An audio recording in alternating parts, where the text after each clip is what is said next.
나는 지금에서야 알았다.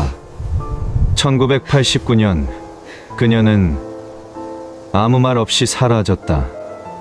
그리고 누군가는 그날을 지우려고 했다.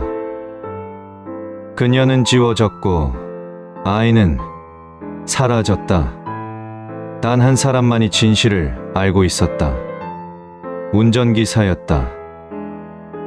당신이 전부 꿈인 거죠? 나는 재벌집 운전기사였다. 나는 재벌집 운전기사였다. 35년. 이 집 대문을 몇 번이나 열었을까? 세어본 적은 없다. 세어야 할 이유도 없었다. 아침 7시 30분. 나는 늘 그랬듯 차고에서 검은색 세단을 꺼냈다. 이 차는 나보다 젊지만 나보다 말이 없다. 대문 앞에 차를 세우고 기다렸다. 회장님이 나오시는 시간은 정확했다. 8시. 단 한 번도 어긋난 적이 없다. 문이 열렸다. 회장님이 천천히 걸어 나오셨다. 82세. 허리는 여전히 곧았지만 걸음은 예전 같지 않았다. 나는 차 문을 열었다. 오늘 일정. 회장님의 첫마디는 언제나 이것이다. 오전 10시 본사, 오후 2시 재단 이사회입니다. 그게 전부였다. 회장님은 말이 없는 분이다. 나도 말이 없다.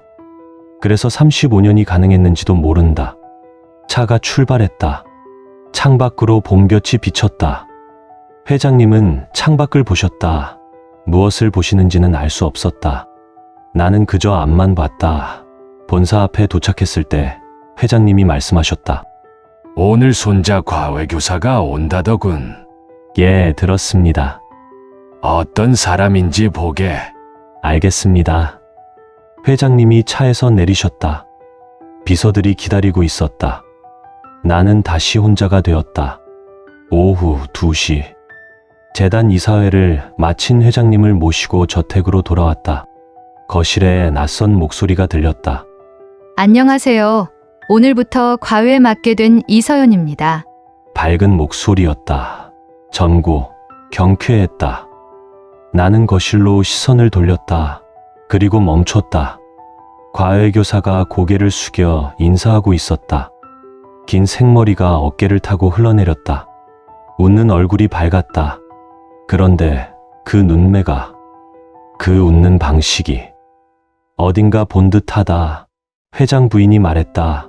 어디 대학? 서운대 국문과 나왔습니다. 그래요. 우리 손자. 잘 부탁해요. 네, 열심히 하겠습니다. 대화는 짧게 끝났다. 과외교사가 손자와 함께 2층으로 올라갔다. 나는 그 뒷모습을 지켜봤다. 누군가를 닮았다. 저녁 무렵 회장님을 모시고 다시 차에 올랐다.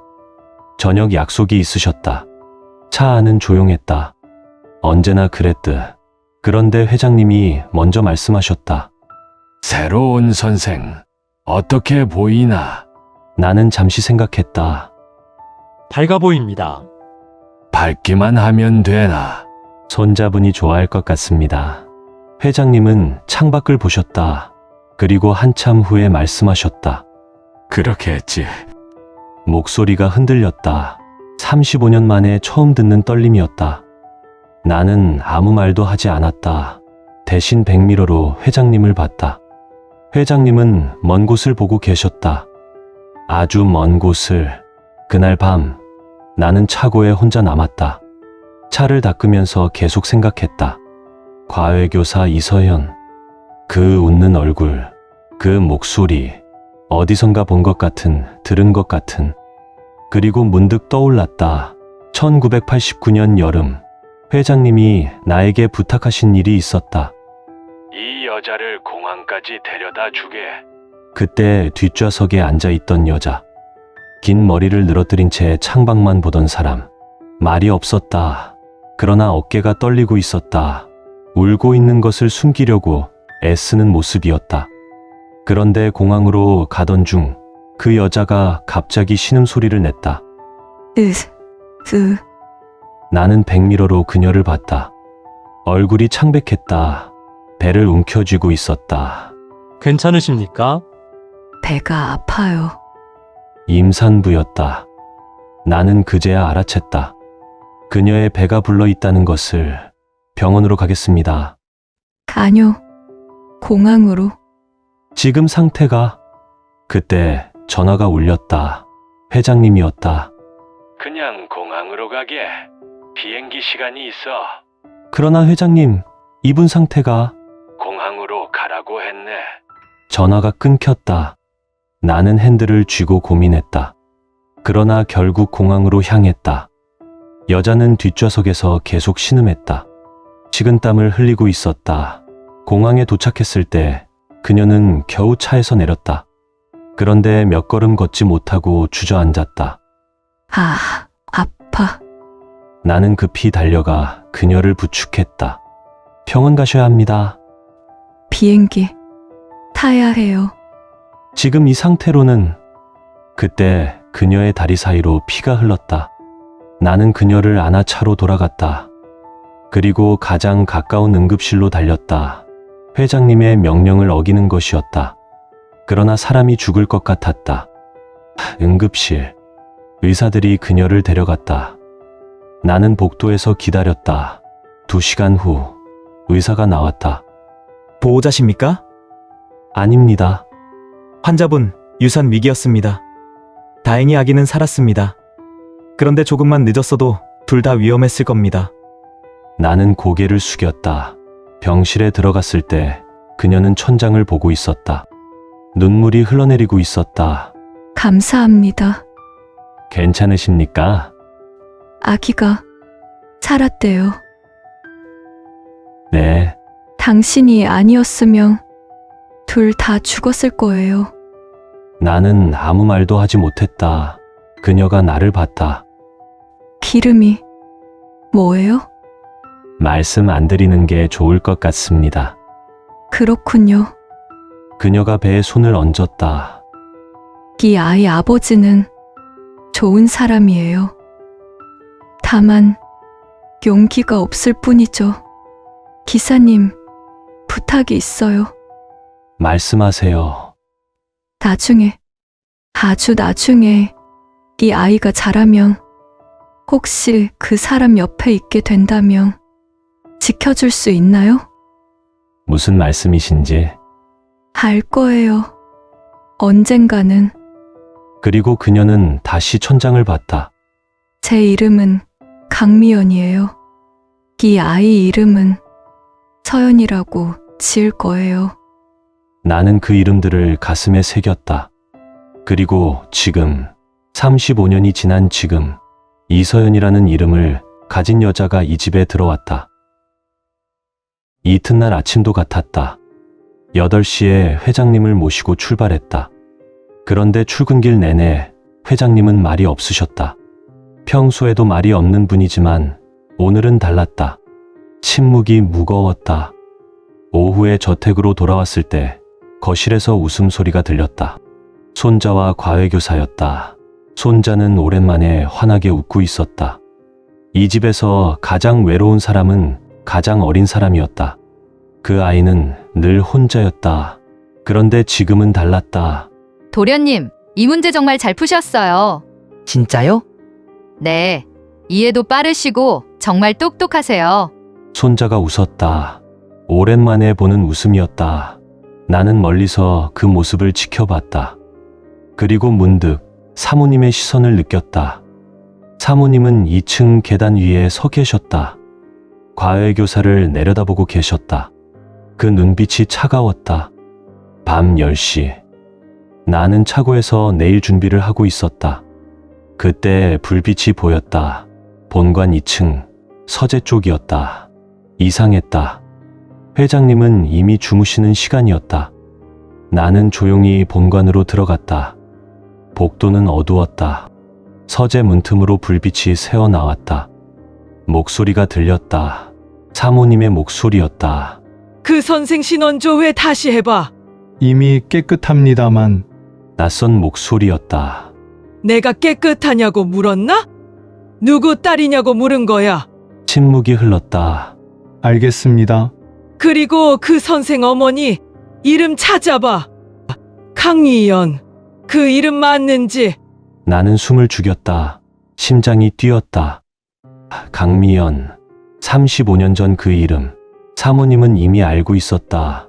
만약 맞으면 어떻게 하시겠습니까? 사모님이 차갑게 웃었다. 어떻게 하긴 처리하지. 조용히 35년 전처럼. 알겠습니다. 나는 등골이 서늘해졌다. 35년 전처럼 그때 무슨 일이 있었던 걸까? 나는 조용히 발걸음을 돌렸다. 그리고 차고로 돌아왔다. 그날 밤 잠이 오지 않았다. 과외교사 이서연. 그녀는 정말 강미연의 딸인가? 사모님은 왜 그녀를 경계하는가? 그리고 35년 전처럼 처리한다는 건 무슨 뜻인가? 다음 날 오전 본사의 회장님을 모셔다 드렸다. 그날은 평소와 조금 달랐다. 회장님 일정이 길어져서 본사에서 기다리는 시간이 많았다. 나는 지하 주차장에서 차를 점검하고 있었다. 그때 떴다. 기사님, 돌아보니 서준이었다. 회장실 전략팀 신입 비서. 올해 입사한 29세 청년이었다. 서비서. 차 점검 중이십니까? 그렇네. 서준이 주위를 둘러보고는 조심스럽게 다가왔다. 얼굴이 창백했다. 혹시 잠깐 시간 괜찮으십니까? 무슨 일인가? 급한 일입니다. 목소리가 떨리고 있었다. 우리는 주차장 구석으로 갔다. 사람이 없는 곳이었다. 서준이 입을 열었다. 그런데 말을 시작하기 전에 잠시 망설였다. 기사님, 제가 왜 이 회사에 입사했는지 아십니까? 모르겠네. 복수하러 왔습니다. 나는 그를 봤다. 복수? 예, 10년 전 제 누나가 죽었습니다. 서준의 목소리가 낮아졌다. 누나는 다른 재벌 그룹 비서로 일했습니다. 그리고 거기서 뭔가 잘못된 걸 봤습니다. 횡령, 배임, 뇌물. 누나는 그걸 고발하려고 했습니다. 그래서? 사고사로 처리됐습니다. 계단에서 굴러 떨어졌다고요. CCTV는 고장났고 목격자는 없었습니다. 나는 입을 다물었다. 경찰은 사고로 결론 내렸습니다. 그러나 저는 알고 있습니다. 누나가 죽기 전날 밤 저한테 전화했거든요. 준아, 무슨 일이 생기면 내가 모은 자료 경찰에 넘겨줘라고. 자료는? 찾지 못했습니다. 누나 집은 이미 불이 났었거든요. 누나가 죽은 다음날. 침묵이 흘렀다. 그래서 저는 결심했습니다. 재벌들의 비리를 밝히겠다고. 그래서 이 회사에 입사했습니다. 이 바닥에서 가장 깨끗하다는 회사에. 그런데 서준이 나를 똑바로 봤다. 며칠 전 사모님이 저를 불렀습니다. 그리고 지시했습니다. 이서연 선생을 조사하라고. 알고 있네. 아십니까? 자네가 그 조사를 하고 있다는 건 알지. 서준이 고개를 끄덕였다. 조사하면 할수록 이상했습니다. 출생 기록이 2개, 어머니의 의문스러운 죽음, 그리고 서준이 목소리를 더 낮췄다. 어젯밤 사모님이 어떤 사람과 통화하는 걸 들었습니다. 누구와? 모릅니다. 그러나 내용은 들었습니다. 서준이 숨을 들이켰다. 이번에도 사고처럼 처리해. 깨끗하게. 애미 때처럼. 나는 숨이 멎었다. 그리고 오늘 아침 서준이 손을 떨며 휴대폰을 꺼냈다. 뉴스 기사를 보여줬다. 강남에서 택시 교통사고, 30대 여성 승객 부상. 이서연 선생입니다. 뭐라고? 오늘 아침 8시 이서연 선생이 탄 택시가 교통사고를 당했습니다. 다행히 경상입니다. 그러나 서준이 나를 봤다. 기사님, 이건 우연이 아닙니다. 나는 휴대폰을 보고 또 봤다. 손이 떨렸다. 어디 병원인가? 삼성 서울병원입니다. 지금 응급실에 있습니다. 회장님은 아시는가? 모르실 겁니다. 사모님이 알리지 말라고 했습니다. 나는 주먹을 쥐었다. 35년 동안 이렇게 화가 난 적이 없었다. 기사님, 서준이 조용히 말했다. 제 누나가 그랬습니다. 누군가는 막아야 한다고. 그래야 다음 사람이 안 죽는다고. 저는 누나를 지키지 못했습니다. 그러나 이번에는 이번에는 지키고 싶습니다. 나는 서준을 봤다. 29살. 젊은 사람이었다. 그러나 눈빛은 흔들리지 않았다. 위험할 수 있네. 알고 있습니다. 해고당할 수도 있어. 괜찮습니다. 그래도 할 건가? 서준이 고개를 끄덕였다. 제 누나의 목까지 하겠습니다. 나는 한참 그를 지켜봤다. 그리고 결심했다. 나도 함께하지. 정말입니까? 35년 전 나는 한 여자를 지키지 못했네. 아니, 지키려고 했지만 부족했어. 그리고 그 여자는 죽었지. 기사님, 이번에는 그 여자의 딸을 지키겠네. 제대로 우리는 서로를 봤다. 35년 동안 침묵했던 남자와 10년 동안 복수를 준비했던 남자. 두 사람의 동맹이 시작됐다. 서비서, 우선 이서연 선생을 보호해야 해. 병원에 사람을 보낼 수 있나? 제가 직접 가겠습니다. 사모님이 눈치챌 거야. 괜찮습니다. 회사 업무로 외출한다고 하겠습니다. 그리고 나는 주머니에서 오래된 수첩을 꺼냈다. 이걸 보게. 35년 전 기록이야. 서준이 수첩을 펼쳤다. 1989년 8월 15일 인천공항 오후 3시 여자 1명 태움 임산부 유산 위기 응급실 이송 그리고 그 아래 여자 이름 강미연 태아 성별 여아 이름 서현 서준이 나를 봤다. 기사님, 이서연 선생이 회장님의 딸일 가능성이 높네. 그럼 사모님은 혼의 자식을 지우려는 거지. 35년 전에도 지금도 우리는 침묵했다. 기사님, 우리 어떻게 해야 합니까? 증거를 모으는 거야. 사모님이 무엇을 했는지, 강미연 씨를 어떻게 죽였는지, 그리고 지금 이서연을 어떻게 죽이려 하는지. 하지만 시간이 없습니다. 두 번째 시도가 있을 겁니다. 나는 고개를 끄덕였다. 그래서 빨리 움직여야 해. 자네는 병원 가서 이서연을 보호하게. 나는 오래된 인연을 만나러 가야겠어. 오래된 인연이요? 35년 전 강미연 씨를 치료했던 의사야. 아직 살아 계시다면 기억하실 거야. 서준이 고개를 숙였다. 기사님, 감사합니다. 고마워할 건 없네. 우리 둘 다 지켜야 할 사람이 있으니까. 우리는 헤어졌다. 서준은 병원으로, 나는 과거로 향했다. 나는 회장님께 거짓말을 했다. 회장님, 차량 정비가 필요합니다. 오늘 오후는 대리 기사를 부르겠습니다. 그런가? 알아듣네. 35년 만에 처음 하는 거짓말이었다. 나는 35년 전 강미연을 치료했던 병원으로 향했다. 그 병원은 아직도 그 자리에 있었다. 응급의학과 교수 김재윤, 지금은 70세. 그러나 여전히 현역이었다. 진료실 문을 두드렸다. 들어오세요. 문을 열었다. 김재윤 교수는 서류를 보고 있었다. 나를 보고 고개를 들었다. 무슨 일이십니까? 교수님, 혹시 35년 전 일 기억하십니까? 35년 전? 1989년 8월 15일 임산부 한 분을 응급실에 모셔왔습니다. 유산 위기였습니다. 김 교수가 나를 자세히 봤다. 당신, 그때 그 기사분? 기억하십니까? 기억하죠. 그때 참 아슬아슬했어요. 조금만 늦었으면 산모도 아기도 위험했을 겁니다. 그 산모 이름이 강미연 씨. 기억합니다. 특이한 케이스였거든요. 특이하다니요? 김 교수가 의자를 돌려 나를 마주봤다. 당신이 데려왔을 때 산모는 심한 스트레스 상태였습니다. 그리고 복부에 타박상이 있었어요. 타박상요? 네, 누군가에게 맞은 것 같았습니다. 그러나 산모는 부인했습니다. 넘어졌다고만 하더군요. 나는 주먹을 쥐었다. 그 후 그분은 어떻게 되셨습니까? 입원했다가 일주일 후 퇴원했습니다. 그리고 소식이 끊겼죠. 그런데 15년쯤 지나서 신문에서 이름을 봤습니다. 신문에서요? 교통사고 사망 기사였습니다. 2005년이었을 겁니다. 김 교수가 서랍을 열었다. 오래된 신문 스크랩을 꺼냈다. 제가 치료했던 환자들 중에 특별히 기억나는 분들은 기록을 남겨둡니다. 강미연 씨도 그 중 한 분이었죠. 나는 스크랩을 받아들었다. 스위스 교포 강미연 씨, 교통사고로 사망.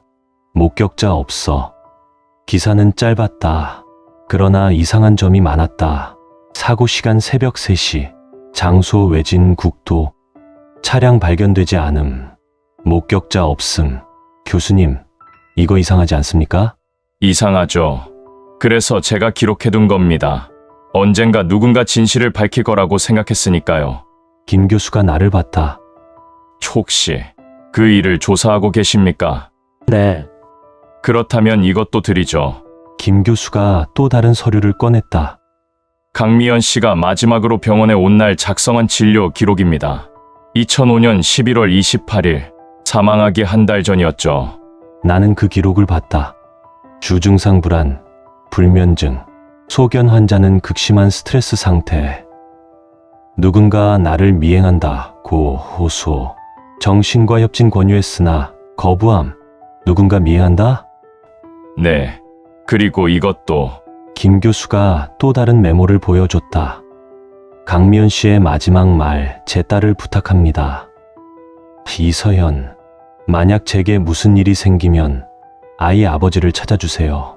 나는 그 메모를 오래 들여다봤다. 교수님, 이 기록들 제가 가져가도 되겠습니까? 가져가세요. 그리고 진실을 밝혀주세요. 강미연 씨를 위해서. 감사합니다. 나는 병원을 나왔다. 손에는 35년 전과 20년 전의 기록이 들려 있었다. 모든 퍼즐이 맞춰지고 있었다. 강미연은 회장님의 아이를 임신했다. 그러나 사모님이 그녀를 쫓아냈다. 아니, 폭력까지 행사했다. 강미연은 스위스로 도망갔다. 아이를 낳고 조용히 살았다. 그러나 15년 후 사모님은 그녀를 찾아냈다. 그리고 죽였다. 교통사고로 위장해서. 휴대폰이 울렸다. 서준이었다. 기사님, 이서연 선생 상태는 괜찮습니다. 정상입니다. 다행이네. 그런데 기사님, 경찰 조사 결과가 이상합니다. 뭐가? 사고 차량 운전자가 도주했습니다. 그런데 차량 번호판이 가짜였대요. 가짜. 예, 계획된 사고였습니다. 나는 이를 악물었다. 이서연은 지금 어디 있나? 병원 VIPC입니다. 제가 경호원 2명 고용했습니다. 잘했네. 기사님은 어떻게 되셨습니까? 증거를 확보했네. 이제 본격적으로 움직여야 해. 어떻게 하시겠습니까? 우선 과거 기록을 더 찾아야 해. 사모님이 강미연을 어떻게 죽였는지, 지금 이서연을 어떻게 하려는지. 자네는 서버 접근 가능한가? 가능합니다. 그러나 흔적이 남을 겁니다. 상관없네. 이미 우리는 싸움을 시작했어. 알겠습니다. 그리고 서비서. 예, 조심하게. 자네 누나처럼 되지 말게. 자네 누나도 이렇게 시작했을 거야. 그리고 죽임을 당했지. 우리도 조심해야 해. 기사님도 조심하세요. 전화를 끊었다. 나는 차를 몰아 저택으로 돌아왔다. 회장님을 모셔야 했다. 그런데 저택 입구에서 사모님을 마주쳤다. 기사씨, 차량 정비 끝났어요? 네. 사모님에게 나는 35년이 지나도 여전히 성도 이름도 없는 기사씨다. 그래요? 그런데 왜 차가 깨끗하죠? 정비소 갔다 온 차 같지 않은데. 나는 입을 다물었다. 사모님이 미소 지었다. 기사씨, 혹시 어디 다른 데 갔던 거 아니에요? 아닙니다. 그래요? 그럼 됐어요. 사모님이 돌아서려다 멈췄다. 아, 참! 이서연 선생 오늘 사고 났다던데. 나는 사모님을 봤다. 아십니까? 당연히 알죠. 우리 집 과외교사인데. 걱정돼서 병원에 꽃 보냈어요. 다행히 큰일은 아니라던데. 운이 좋네요. 교통사고인데 경상만 입었다니. 사모님이 나를 똑바로 봤다. 운이 좋은 사람은 오래 살아요. 기사씨도 그렇게 생각하지 않아요? 협박이었다. 나는 고개를 숙였다. 그렇습니다. 사모님이 걸어갔다. 구두굽 소리가 차갑게 울렸다. 나는 그 자리에 서 있었다. 35년. 나는 이 집에서 무엇을 했나? 침묵했다. 복종했고, 눈을 감았다. 그러나, 이제는 아니다. 이번에는 끝까지 싸우겠다. 강미연을 위해, 이서연을 위해, 그리고 서준의 누나를 위해. 그날 밤, 나는 차고에서 오래된 상자를 꺼냈다. 35년 동안 모아온 기록들이었다. 회장님의 일정표, 출장 기록, 그리고 1989년 여름의 기록들. 모두 다 필요할 것이다. 전쟁이 시작됐다. 사흘 후, 서준에게서 연락이 왔다. 박 기사님, 본사 지하 보관실로 오시겠습니까? 중요한 걸 찾았습니다. 나는 회장님 일정이 끝난 후 본사로 갔다. 지하 보관실은 오래된 서류들이 쌓여 있는 곳이었다. 먼지 냄새가 났다. 서준이 오래된 파일박스 앞에 서 있었다. 그러나 혼자가 아니었다. 손자가 함께 있었다. 도련님? 손자가 고개를 숙였다. 아저씨, 저도 돕고 싶어요. 나는 서준을 봤다. 서준이 조용히 말했다. 어제 손자분이 저를 찾아왔습니다. 그리고 모든 걸 알고 있다고 하더군요. 손자가 나를 봤다. 전 어릴 때부터 알았어요. 이 집에 뭔가 숨겨진 게 있다는 거. 할머니가 뭔가 나쁜 짓을 하고 있다는 거. 도련님. 그리고 서연 선생님이 사고 났을 때 할머니가 웃었어요. 아주 잠깐, 아무도 모르게. 근데 전 봤어요. 손자의 눈에 눈물이 맺혔다. 서연 선생님은 제 고모예요. 그렇죠? 나는 대답할 수 없었다. 아저씨, 선생님 지켜주세요. 할머니가 선생님을 해치려 해요. 도련님, 위험합니다. 이 일에 관여하시면. 괜찮아요. 손자가 주머니에서 USB를 꺼냈다. 이거 할아버지 서재에서 찾았어요. 비밀번호 풀어서 열어봤어요. 서준이 그 USB를 받아 노트북에 연결했다. 화면이 켜졌다. 파일 목록이 나타났다. 강미연 신상정보, 출생기록 조작일에서 이체내역, 통화기록 사설업체. 우리는 서로를 봤다. 이게 서준이 파일들을 하나씩 열었다. 첫 번째, 파일. 강미연의 신상정보. 이름 강미연. 생년월일 1965년 3월 2일. 주소 스위스 베른. 특이사항 회장 혼외정사 상대. 1990년 11월 달 출산. 출생기록 조작 의뢰서. 수신 강일중 법무법인 대표. 내용 이서연 1990년 11월 28일 생 출생기록을 1991년 3월 2일로 변경. 출생지를 스위스 베른에서 부산으로 변경. 대가 5억 원. 나는 화면을 응시했다. 1990년 2월 스위스 은행으로 30억. 강미연 생활비 명모. 1991년 3월 강일중 법무법인으로 5억 출생기록 조작. 2005년 11월 블랙 컨설팅으로 3억 내용 미상. 2005년 12월 강미연 사망. 2025년 3월 블랙 컨설팅으로 2억 내용 미상.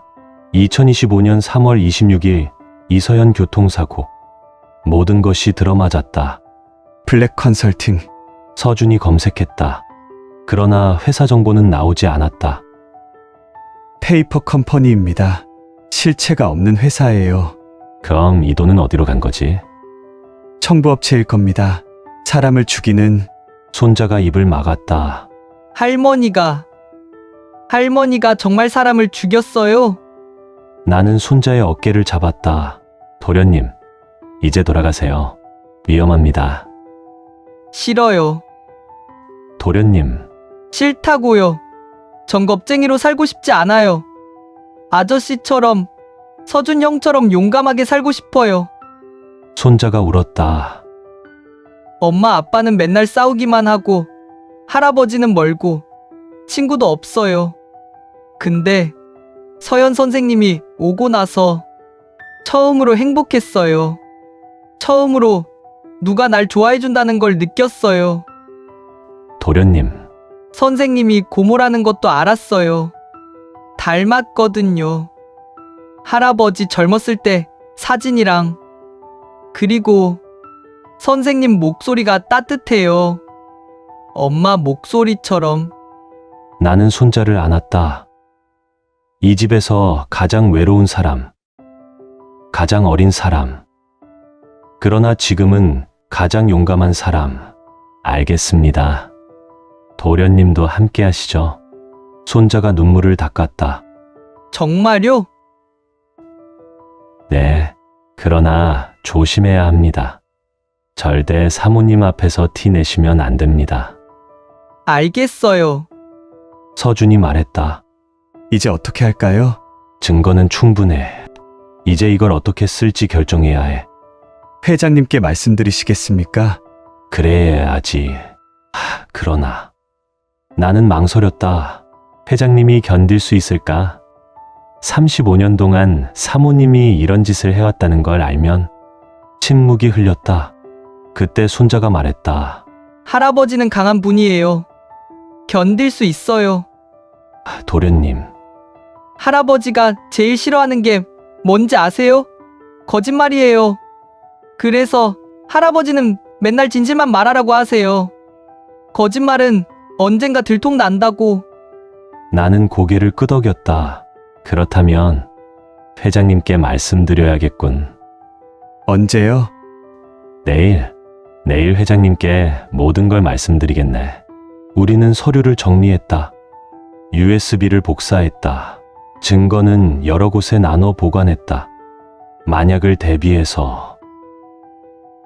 그날 밤 나는 차고에서 내일을 준비하고 있었다. 문이 열렸다. 서준이었다.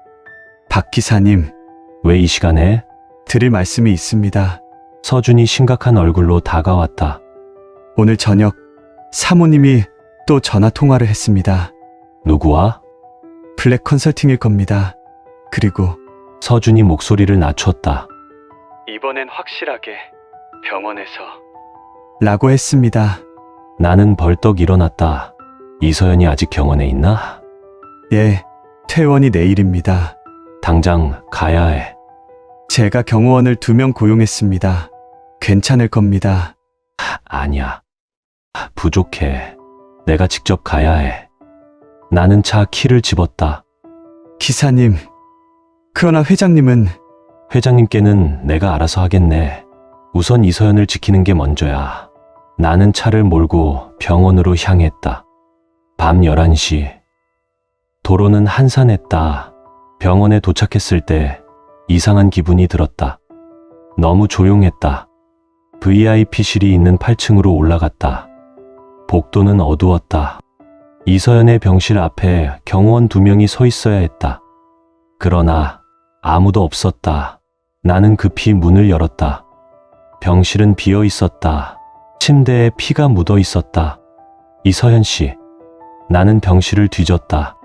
화장실, 옷장, 아무도 없었다. 복도로 나왔다. 간호사 스테이션으로 달려갔다. 805 환자 어디 갔습니까? 누구요? 이서연 환자요. 잠깐만요. 간호사가 컴퓨터를 확인했다. 805는 30분 전에 응급실로 이송됐습니다. 응급실, 왜요? 갑자기 의식을 잃으셨대요. 나는 응급실로 뛰어내려갔다. 응급실 입구에서 서준을 만났다. 서준의 얼굴이 창백했다. 기사님, 이서연은? 지금 응급처치 중입니다. 누군가 링거에 뭔가를 탔습니다. 뭐라고? 독극물일 가능성이 있습니다. 지금 혈액 검사 중입니다. 나는 벽에 주먹을 쳤다. 젠장. 경호원들은 누군가에게 맞아서 정신을 잃었습니다. 지금 경찰이 조사 중입니다. CCTV는? 확인 중입니다. 1시간 후 의사가 나왔다. 보호자 되십니까? 예. 다행히 적은 양이었습니다. 그리고 빨리 발견해서 위세척을 했습니다. 생명에는 지장 없습니다. 나는 숨을 내쉬었다. 감사합니다. 그런데 이건 명백한 살인 미수입니다. 경찰에 신고하셨습니까? 네. 의사가 돌아갔다. 서준이 말했다. 기사님, CCTV 나왔습니다. 범인이 찍혔나? 예. 그런데 서준이 휴대폰을 보여줬다. 화면에는 간호사 복장을 한 여자가 나왔다. 얼굴은 마스크로 가려져 있었다. 그녀가 이서연의 병실로 들어가는 모습, 링거줄을 만지는 모습, 그리고 나오는 모습. 얼굴이 안 보입니다. 그러나 걸음걸이를 보게. 나는 화면을 자세히 봤다. 그 걸음걸이. 하이힐을 신은 듯한 우아한 걸음. 설마. 사모님입니다. 나는 휴대폰을 떨어뜨릴 뻔했다. 확실한가? 확실합니다. 걸음걸이, 체형, 모든 게 일치합니다. 나는 주먹을 쥐었다.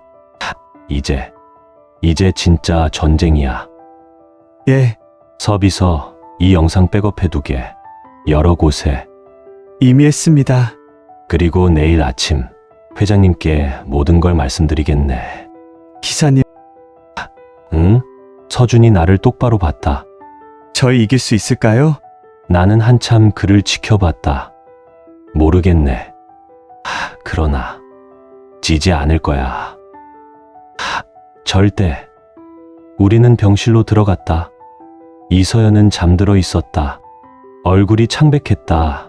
나는 그녀의 침대 옆에 앉았다. 35년 전 내 어머니를 지키지 못했다. 그러나 이번에는 너를 지키겠다. 무슨 일이 있어도. 다음 날 아침, 나는 평소보다 일찍 회장님을 모시러 갔다. 박 기사, 일찍 왔군. 회장님, 급히 말씀드릴 게 있습니다. 무슨 일인가? 차 안에서 말씀드리겠습니다. 회장님이 차에 오르셨다. 나는 운전석에 앉았다. 그러나 시동을 걸지 않았다.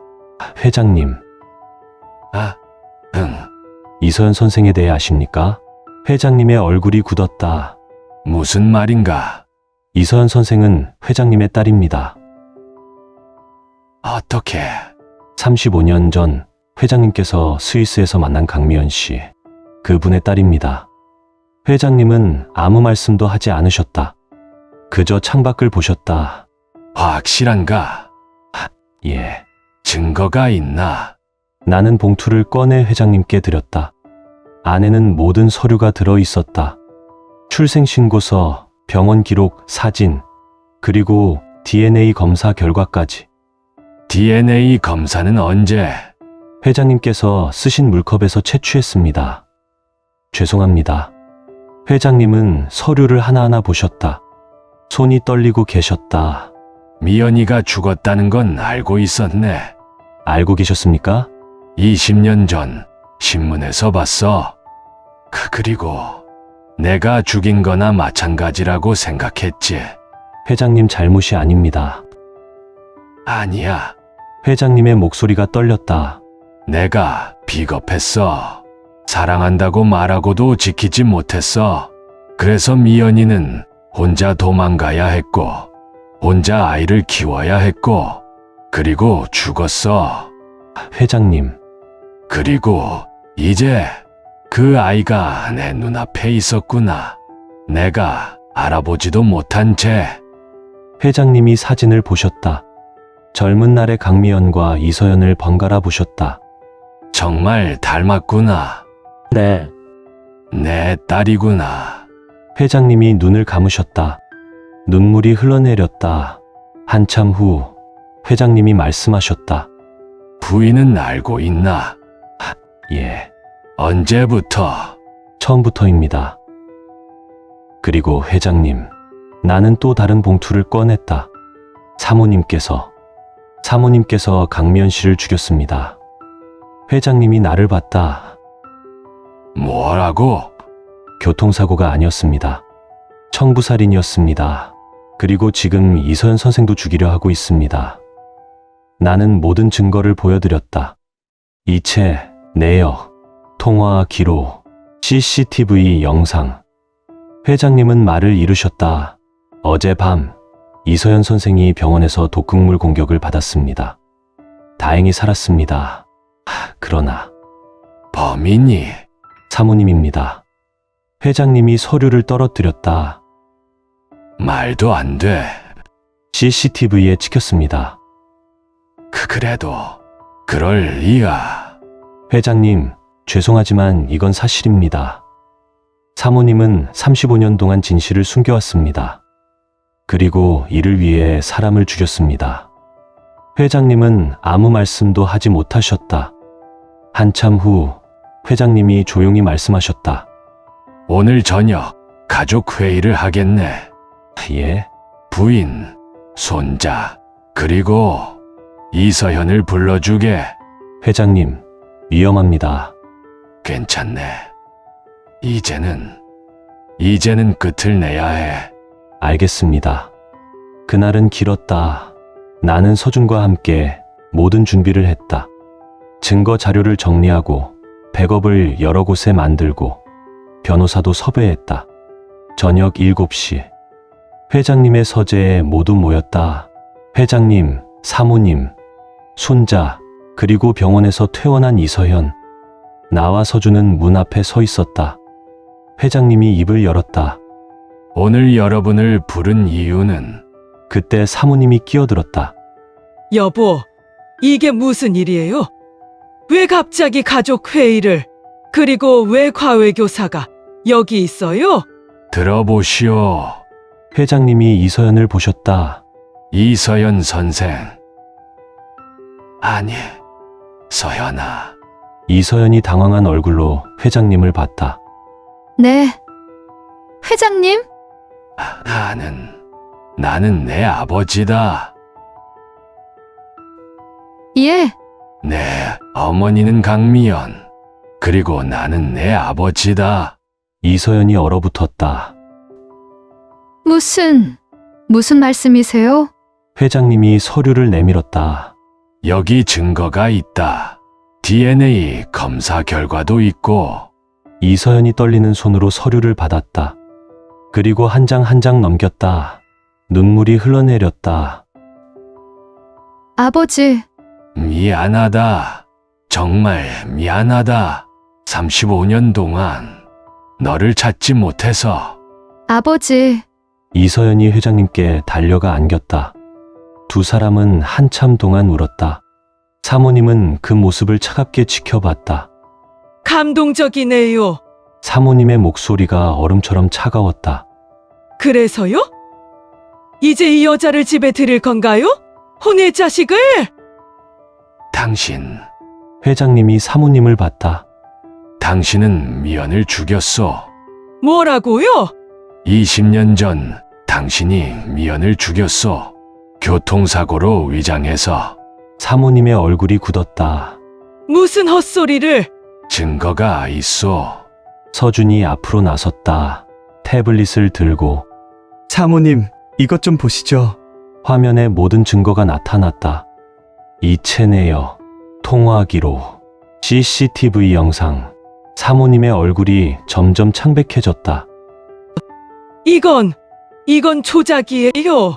조작이 아닙니다. 서준이 차갑게 말했다. 모두 원본입니다. 그리고 이미 경찰에 제출했습니다. 경찰에? 예, 그리고 검찰에도요. 곧 체포영장이 발부될 겁니다.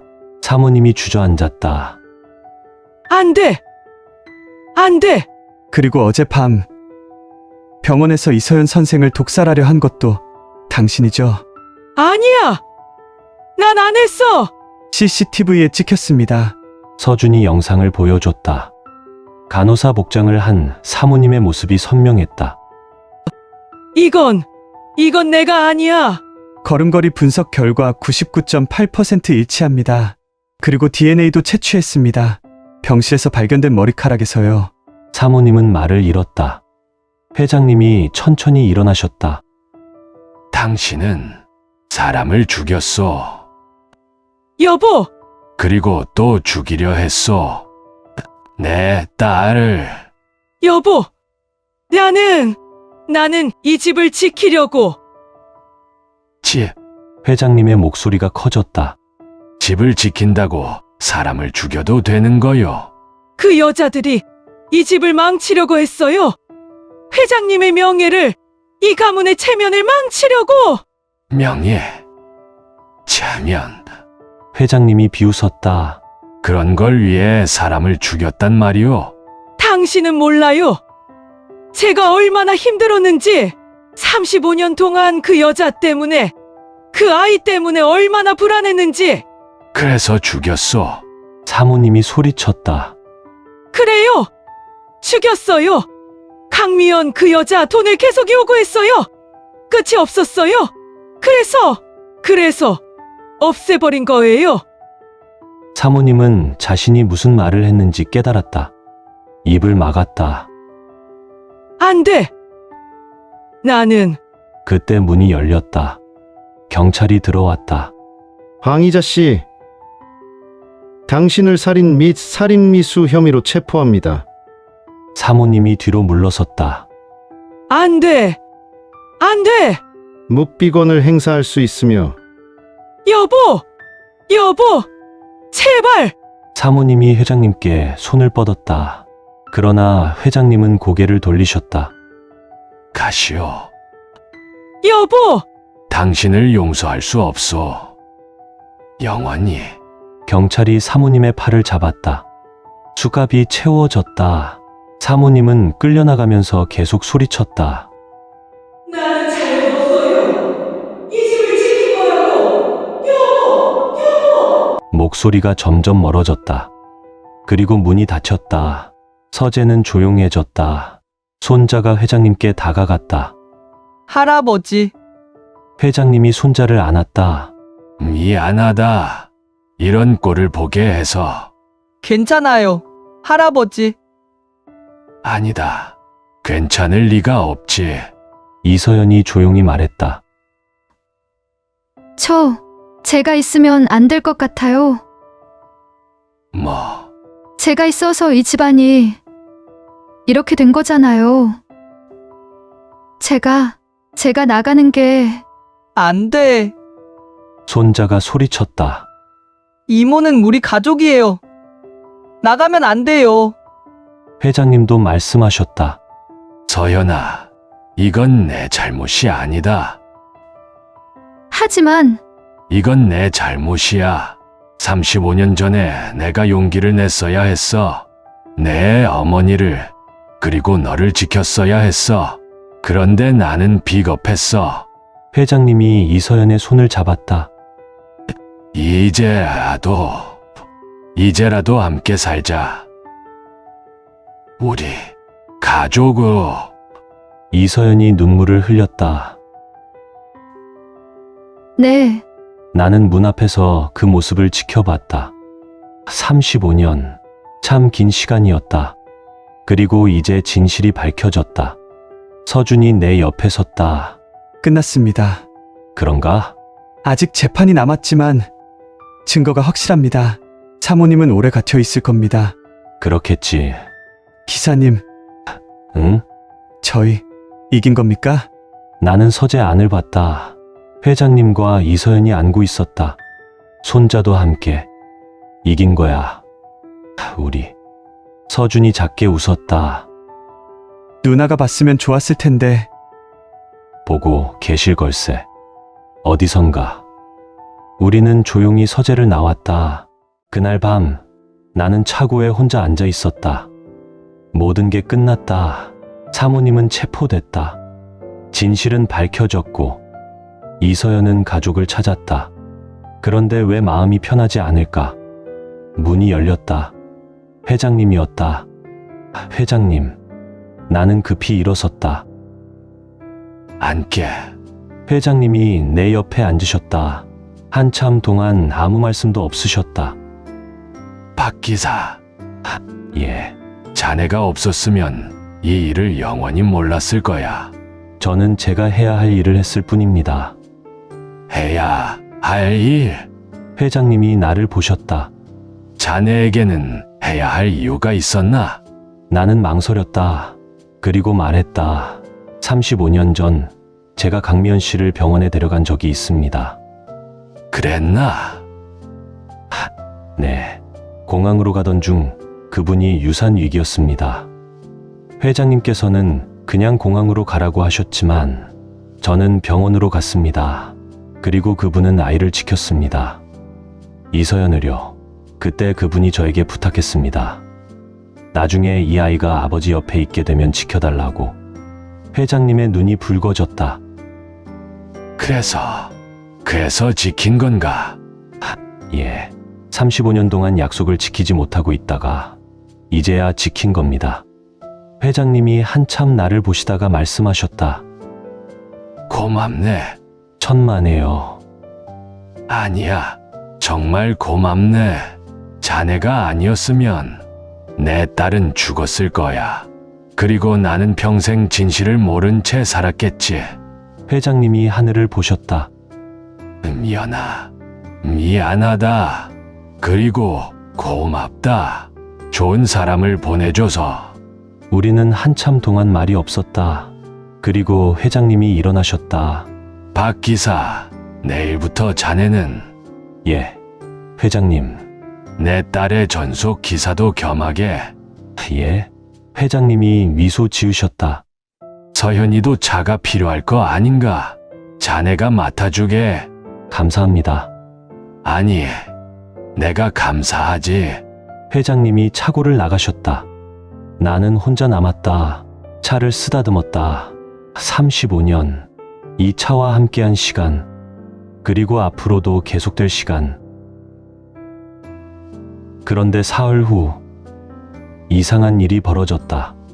사모님의 사촌 동생 황일중 변호사가 저택을 찾아왔다. 회장님을 뵙고 싶습니다. 안 됩니다. 회장님께서 면회를 거부하셨습니다. 제가 법적 대리인입니다.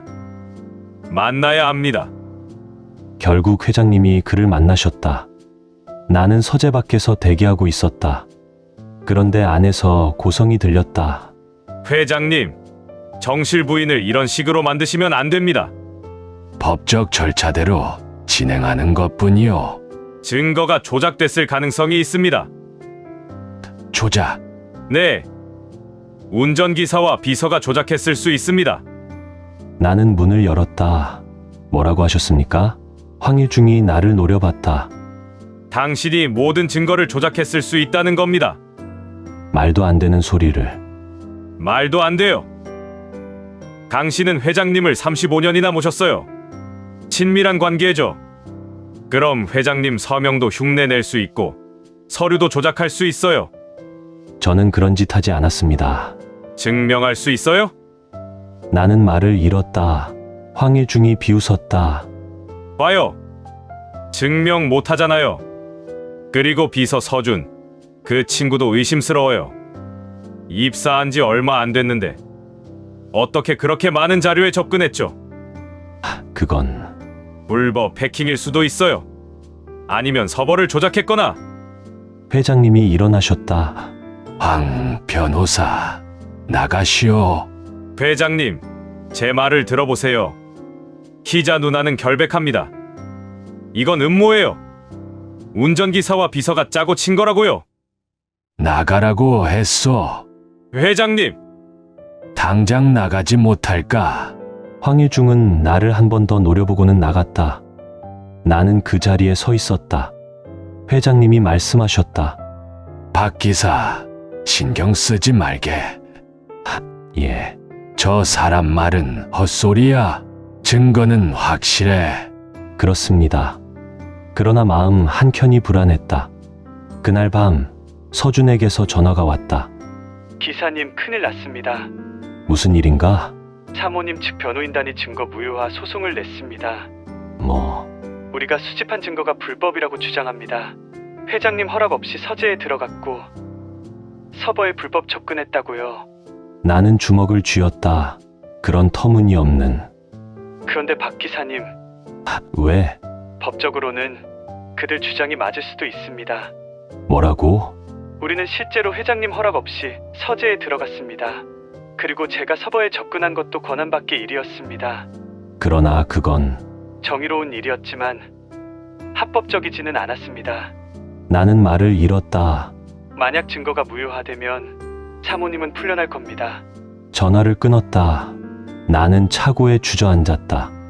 모든 게 무너지는 건가? 다음 날 아침, 회장님이 나를 부르셨다. 박 기사, 예, 회장님. 자네를 해고해야 할 것 같네. 예? 변호인단이 자네를 고소했어. 주거침입, 서류절도, 명예훼손. 그리고 자네가 계속 이 집에 있으면 재판에 불리하다 하네. 나는 고개를 숙였다.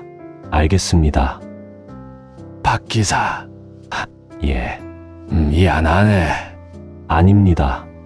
제가 잘못했습니다. 아니야. 자네는 옳은 일을 했어. 다만 법이 옳은 일을 보호하지 못할 때가 있어.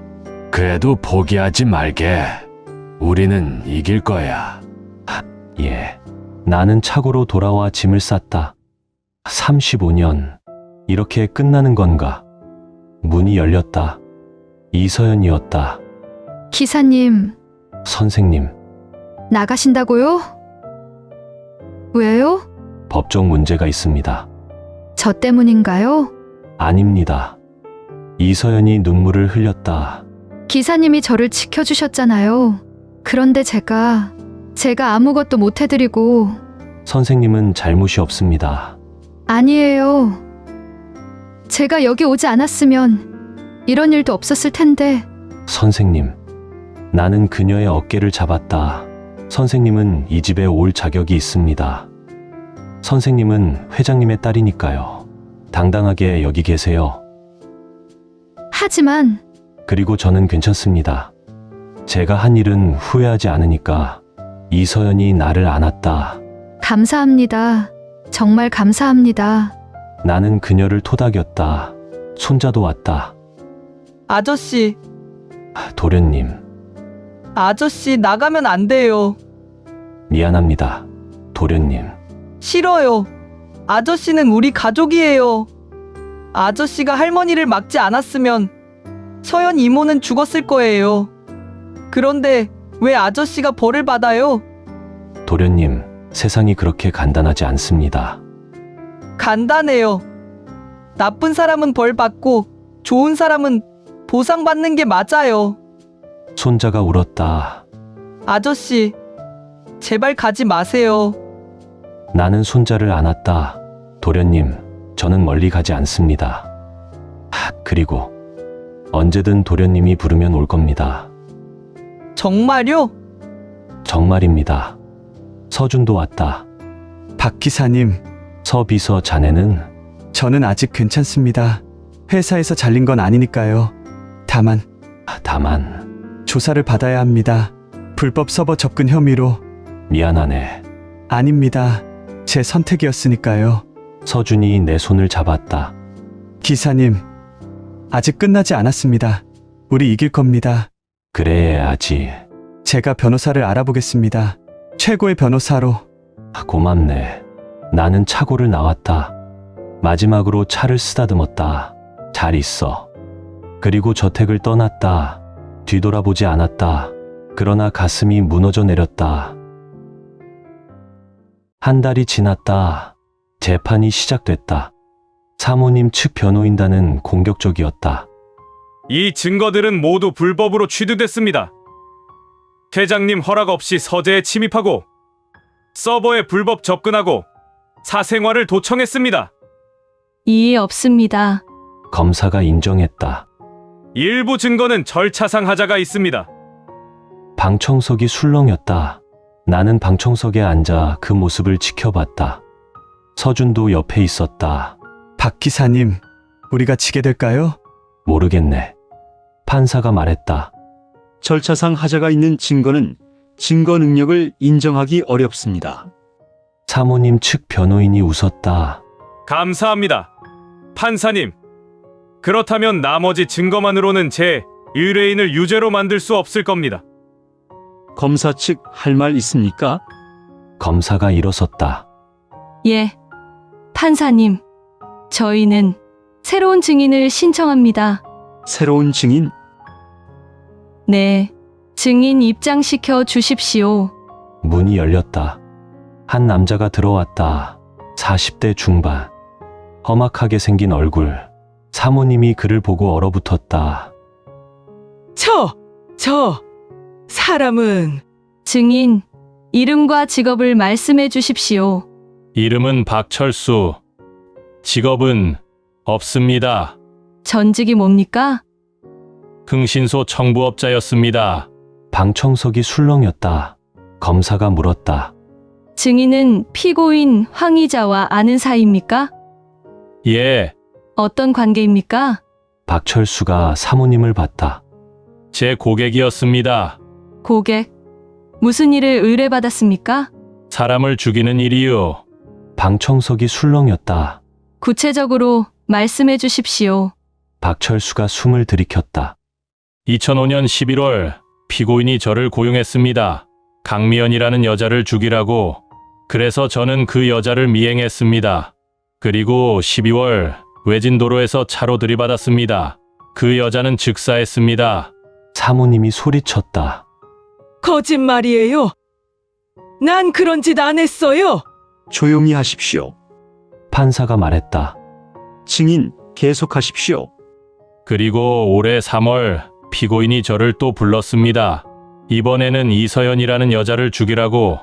그래서 저는 택시를 들이받았습니다.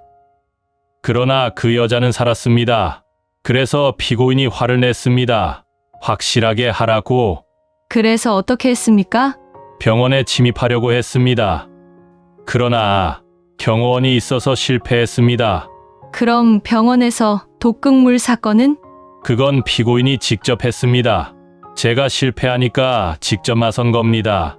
사모님이 주저앉았다. 아니야. 검사가 물었다. 증인, 왜 이제야 자백합니까? 죄책감 때문입니다. 박철수가 눈을 감았다. 저는 돈 때문에 사람을 죽였습니다.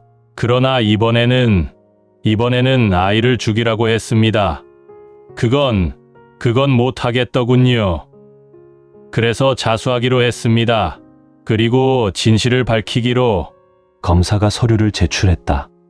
판사님, 증인은 이미 경찰에 자수했습니다. 그리고 모든 증거를 제공했습니다. 통화 녹음, 계좌이체 내역, 그리고 피고인과의 문자 메시지까지. 판사가 서류를 검토했다.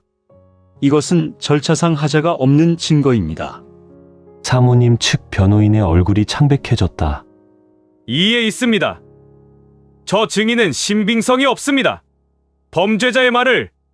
증거가 있습니다. 검사가 태블릿을 들어 올렸다. 피고인과 증인의 통화 녹음입니다. 들어보시겠습니까? 스피커에서 목소리가 흘러나왔다. 사모님의 목소리였다. 이번에는 확실하게 해요. 깨끗하게. 알겠습니다, 사모님. 병원에서 할 수 있어요? 어렵습니다. 경호원이 있습니다. 그럼 내가 직접 할게. 사모님. 당신은 경호원을 처리해요. 나는 안에 들어갈 테니까. 알겠습니다. 녹음이 끝났다. 방청석은 조용했다. 사모님은 고개를 떨구고 있었다. 판사가 말했다. 피고인 할 말 있습니까? 피고인? 사모님이 천천히 고개를 들었다. 눈물이 흘러내렸다. 다 들켰네요. 피고인? 네, 제가 했습니다. 방청석이 술렁였다. 강미연을 죽인 것도 저고 이서연을 죽이려 한 것도 저예요. 35년 동안 저는 그 여자를 미워했어요. 제 남편을 빼앗아간 여자, 그리고 그 여자의 딸까지. 사모님이 웃었다. 차갑게. 저는 틀리지 않았어요. 저는 제 집을 지킨 거예요. 피고인 당신은 사람을 죽였죠? 알아요. 그러나 후회하지 않아요.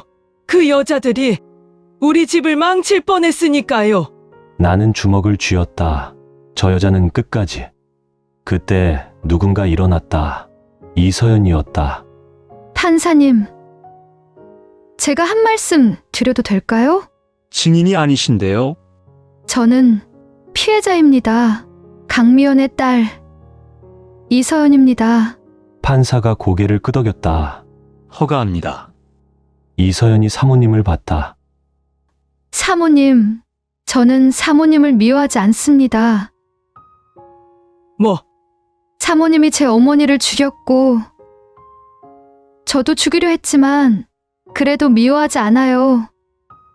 왜? 불쌍하니까요. 사모님의 얼굴이 굳었다. 뭐라고? 사모님은 평생 두려움 속에 사셨어요. 남편을 빼앗길까봐, 지위를 잃을까봐, 그래서 사람까지 죽였어요. 그런데 그게 뭐가 남았나요? 남편은 사모님을 떠났고, 지위는 사라졌고, 이제 감옥에 가실 거예요. 이서연의 목소리가 떨렸다. 사모님이 얻은 건 아무것도 없어요. 다만 잃은 것만 있을 뿐이죠. 저는 그저 아버지를 만나고 싶었을 뿐이에요. 가족이 되고 싶었을 뿐이에요. 사모님한테서 뭔가를 빼앗으려던 게 아니에요. 이서연이 눈물을 흘렸다.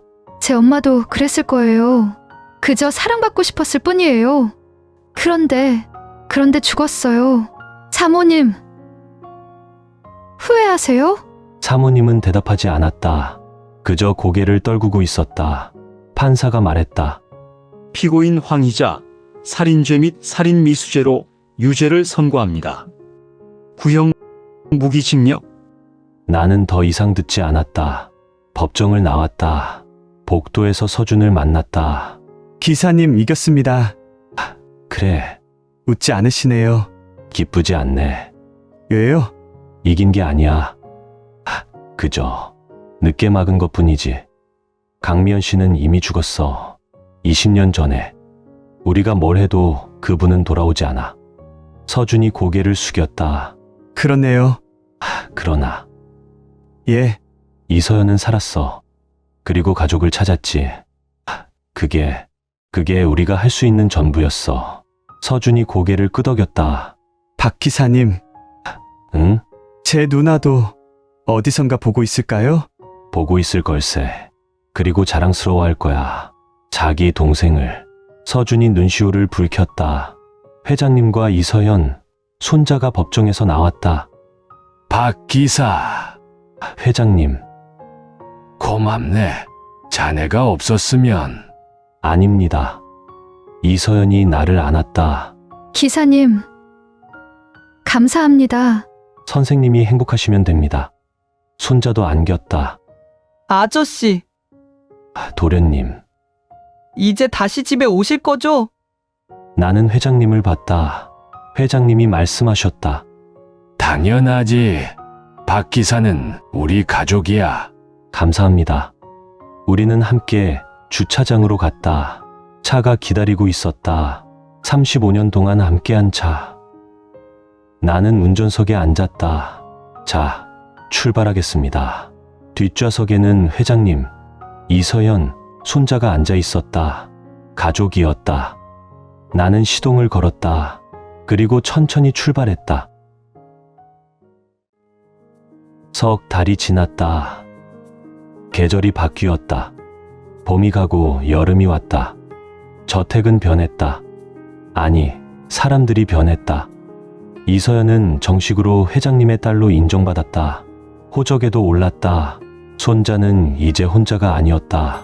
고모와 함께 보내는 시간이 많아졌다. 회장님은 많이 늙으셨다. 그러나 동시에 평온해 보였다. 사모님은 1심에서 무기징역을 선고받았다.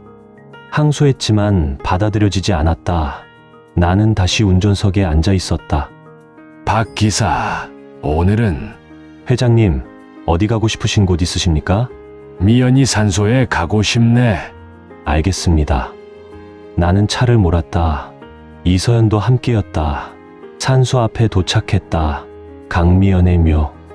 이제는 꽃이 가득했다. 회장님이 매주 보내는 꽃들이었다. 회장님과 이서연이 묘 앞에 무릎을 꿇었다. 미연아, 회장님의 목소리가 떨렸다. 늦었지만 우리 딸 잘 찾았어. 서연이 정말 예쁘게 컸어. 이서연이 눈물을 흘렸다. 엄마, 저예요. 서연이. 바람이 불었다. 여름 바람이었다. 엄마, 이제 괜찮아요. 아버지도 찾았고, 가족도 생겼어요. 엄마가 평생 바라던 일이 이루어졌어요. 그러니까 엄마, 이제 편히 쉬세요. 걱정하지 마시고. 두 사람은 한참 동안 그 자리에 있었다. 나는 멀리서 지켜봤다. 35년, 참 긴 시간이었다. 그리고 이제야 끝났다. 1시간 후, 우리는 저택으로 돌아왔다.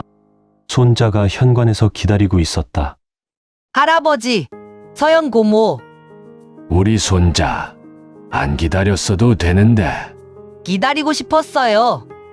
손자가 이서연의 손을 잡았다. 고모, 제 숙제 좀 봐주세요. 그래, 보자. 두 사람이 집 안으로 들어갔다. 웃음소리가 들렸다. 회장님이 현관 앞에서 그 모습을 지켜보셨다. 이제야 집 같네. 예? 이 집이 이제야 집 같아. 35년 만에 박 기사, 자네 덕분이야. 저는 아무것도.